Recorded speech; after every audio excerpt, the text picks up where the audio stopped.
So magandang gabi po sa ating lahat. Maraming salamat sa presensya ng bawat isa sa atin. Kahit minsan hindi natin talaga kaya na mabuo ang lahat. Pero ang importante, sabi nga, mapatuloy ang buhay. Abante tayo ng abante dahil hindi na tayo pwedeng bumalik. Kaya ano man yung mga nangyayari sa atin, problema, mga suliranin, sana ito yung mga hamon sa atin na lalo natin mapaglabanan. Lalo na sa mga bagong pamunuan, ako'y nagagalak.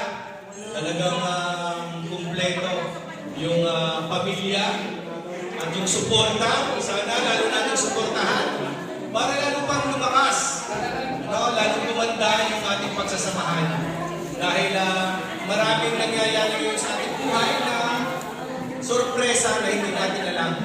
Pero sana maging matatag tayo at magkasama-sama. Lalo na ngayong Kapaskuhan na malapit na, sana lalo tayo magkaisa, magkaunawaan. Kung may mga problema, sana hindi tayo maapektuhan ng mga galit, buot, mga hinanakit. Sana pasensyahan. Lahat tayo ay dumadaan sa mga problema. At tayo ay lalong magmahalan, magkaisa, para lalong maging maganda ang ating samahan. Maraming pong salamat at maligayang Pasko sa ating lahat.